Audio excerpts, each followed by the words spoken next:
Good morning. It is day 24. I feel like I'm running out of steam a little bit. Like I've almost hit my own wall, right? Like some of the spark is gone, it's wearing off. I feel redundant and almost boring. Like, man, who's gonna keep watching this shit? But I keep finding stuff to talk about, so I'm just gonna keep talking, I guess. Like, it could be the weather. It's like a super rainy spring day in Wisconsin, so it's just gray and dark, and like nobody wants to get out of bed in my house. Everybody's very late right now, but oh well, fuck it. We roll with it, right?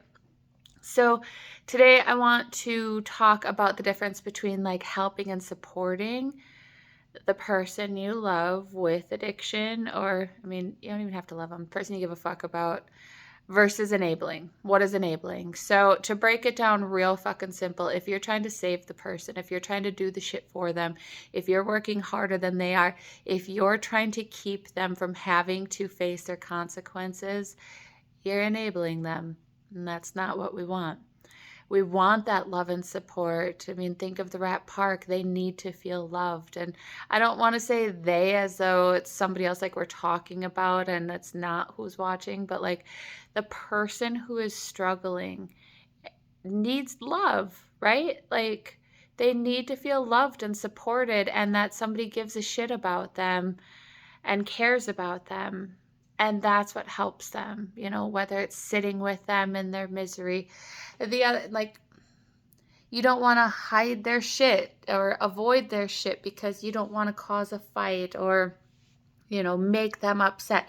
If you make them upset, you're going to chase them away to go use. Nah, they're going to go use anyway, man.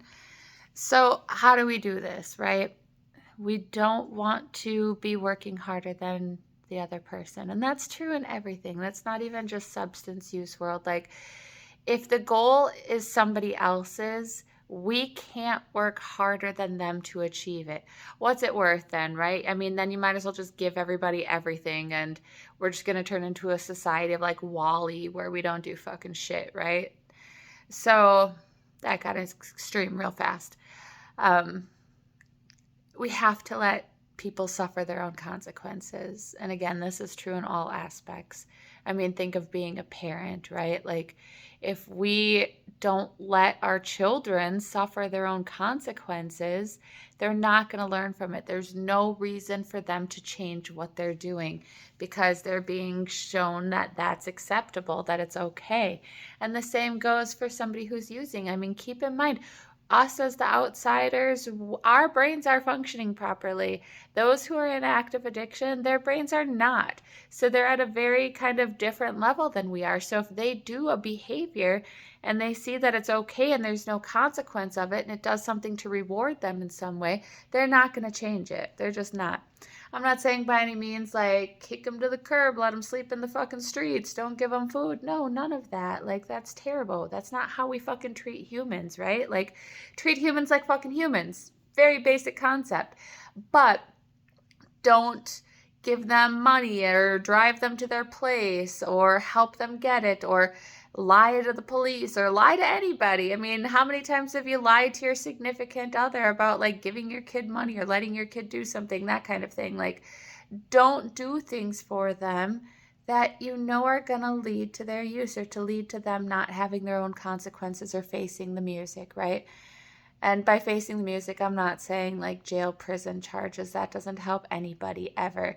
You hear that, big government, jot that fucking down. That doesn't help anybody. But what I mean is they have to get tired of their own shit before they're going to change anything. So you got to let them. And it's hard. It's really hard watching people make the wrong choice sometimes, the wrong choice, right? But in that moment for them, that's the right choice because that's what they need to get out of it at that time. And like I said, it's not easy. It's hard is the only word to describe it. It's just hard, right? So the other thing is like, don't pussyfoot around the topic or try not to bring it up because it upsets them or like walking on eggshells because you don't want them to. Fuck it. Have those conversations. Have those confrontations. Don't make it a screaming fart argument. Like, anything like that, but bring it up. You know what? You're using, I don't like it. I'm worried. I'm really concerned about you. How can I help? What can I do? Do you want to change? Do you want to stop? Can we do something? What can we do different? All of these questions, bring it up, be direct, ask and let them know, like, and the most important thing to say is, I love you. Like, letting them know, like, I see you and I see you at what you think might be your worst, and I love you anyway. It's same as children again. Like, when they are the hardest to love is when they need it the most. And that's what we need to do. That's support. That's being helpful. That's what they need, is to know that they are loved. They don't need somebody to cover up their messes, clean up their messes, take care of them, baby them, lie for them, whatever it may be. So this is another one where it comes back down to, it's autonomy of self in that, like, not for the person who's using, but for the people in their lives. It's autonomy. We have to put ourselves first. We can't spread ourselves so thin. We can't go against our own values and morals for the sake of somebody else. It's not being true to ourselves, and we're going to feel it. And when we feel it in here, and if we know, and if we feel it that, maybe this isn't right, trust that feeling, that gut instinct, because it is right. You're not helping.